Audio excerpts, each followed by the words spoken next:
ایک واقعہ اپنی امت کو بتایا، فرمایا تین لوگ تھے، ایک سر سے بال سے معروم تھا، بال کوئی نہیں آتے تھے، دوسرا کا جسم داغدار تھا، سفید سفید داغ تھے، تیسرا آنکھوں کی بینائی سے محروم تھا۔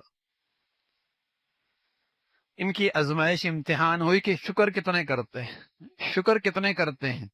اللہ کا فرشتہ انسانی شکل میں آیا، حالت پوچھی، ہر ایک نے اپنا رونا رویا، کوئی بٹھاتا نہیں، کوئی ساتھ رکھتا نہیں، زندگی ٹھوکروں سے گزر رہی ہے۔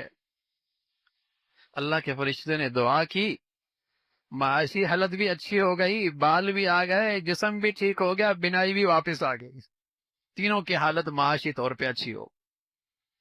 وقت گزرتا رہا، زندگی گزرتی رہی، اللہ کے نبی صلی اللہ علیہ وسلم فرمانے لگے، فرشتہ پھر انسانی شکل میں اب پوچھا، ایک سے پوچھا کیسی حالت ہے، کچھ اللہ کا بھی حق ادا کرتے ہو ان نعمتوں میں؟ کہا اللہ کا حق، ہم تو خاندانی رئیس ہیں، ہمارے تو آباء و اجداد، ان کی دولت تھی۔ دوسرے نے بھی اسی قسم کے خرافات کہے۔ فرشتے نے کہا اللہ تمہیں اسی حالت پہ کر دے جس حالت میں تم پہلے تھے۔ دونوں کی زندگی میں ناشکری آئی، سزا ملی، برس کا مریض بن گیا، سر کے بالوں سے محروم ہو گیا، معاشی تنگی آ گئی۔ تیسرے کے پاس گیا، اس نے کہا تو نے سچ کہا ہے، کچھ بھی نہیں تھا میرے پاس، بڑی تکلیف اور آزمائش کی زندگی گزر رہی تھی، اندھا تھا، زندگی کے دن ٹھوکروں سے گزر رہے تھے۔ اللہ کا کرم ہوا، اس مولا نے بڑی مہربانی فرما دی، میرے اوقات سے مجھے زیادہ دے رکھا ہے، اب تو جی چاہتا ہے جو کچھ ہے بس اس کی شکر گزاری میں لگ جائے، اسی کے لیے ہے سب۔ حضور علیہ الصلوۃ والسلام نے فرمایا، اس فرشتے نے اور دعا دی، اللہ تیرے رزق میں اور برکت دے دے۔ امتحان میں پاس ہو گئے، نعمتیں محفوظ بھی ہو گئی، بڑھ بھی گئی۔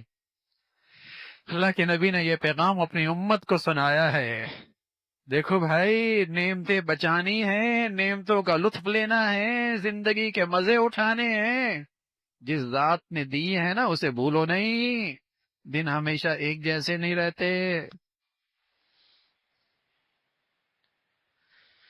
دن بدلنے میں، حالات بدلنے میں دیر کوئی نہیں لگتی۔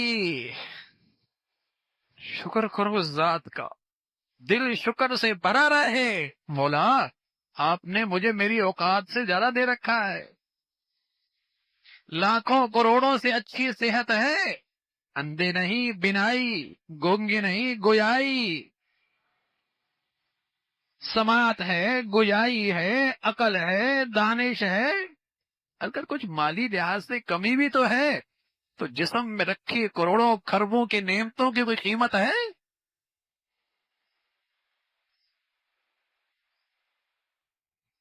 صحت کی نعمت یہ تو مال کی نعمت سے بھی بڑھیا ہے۔ نعمتوں پہ نظر جائے اور اس مولا کا دل سے شکر ہو، یقین جانیے اللہ کی نعمتوں کا استحضار دھیان نصیب ہو جائے دل و زبان سے، محبت بڑھے گی، اللہ کریم کی معرفت نصیب ہوگی، اور اس کی چاہت پورا کرنے میں مزہ آئے گا، دنیا میں کوئی محسن آپ پہ احسانات کرے اور دل و زبان سے آپ کے دل میں اس کا احسانات کا استحضار اور دھیان ہو، تذکرے ہو، تو محبت بڑھتی ہے، دل اس کی طرف کھنچتا ہے، محبت بڑھتی ہے، اور جی چاہتا ہے کچھ کہے میں بھی اس کی خدمت کروں، کوئی موقع دے میں بھی اس کو خوش کر دوں۔ یہ احسان شناسی چیز ہی ایسی ہے، یہ شکر گزاری چیز ہی ایسی ہے، اگر دل و زبان سے یہ اندر نصیب ہو جائے، اللہ کی محبت بڑھتی ہے، پھر اس کی محبت میں، اس کی نعمتوں میں رہ کر اسے راضی کرنا آسان ہو جاتا، بڑی احسان فراموشی ہے، اور یہ بڑی ناشکری ہے، بڑی احسان فراموشی اور ناشکری ہے جو ذات نعمتیں دے اسی ذات کی نعمتوں میں اسے ناراض کیا جائے. بڑی احسان فراموشی، بڑی ناشکری ہے. ہمارے گھروں کا ملازم ہماری تنخواہ سے ہمارے مقابلے میں کھڑا ہو جائے، ہمارے دسترخوان پہ کھائیے اور پیے اور پہنے، اور ہمارے مقابلے پہ آ جائے، کیا کہیں گے؟ احسان فراموش نہیں کہیں گے، سخت جملہ کہیں گے، بڑا نمک حرام ہے. سخت جملہ کہیں گے، احسان فراموش نہیں، بڑا نمک حرام ہے. کھاتا یہاں سے، زندگی کی ساری ضروریات سہولت یہاں سے، اور کام میرے دشمن کے. کوئی محسن حقیقی کے نعمتیں کھائے پیے پہنے، زندگی کے ماہو سال ان نعمتوں سے فائدہ اٹھائے، اور پھر ان نعمتوں میں اس کی نافرمانی، یہ احسان فراموشی. پھر سزا آئے گی، پھر سزا آئے گی، پھر سزا آئے گی، مایوسی آئے گی، ڈپریشن ہوگا، خوف زدہ رہے گا، خوف زدہ رہے گا، بے سکونی رہے گی، پھر آئے گی سزا. ناشکری کی سزا ہے.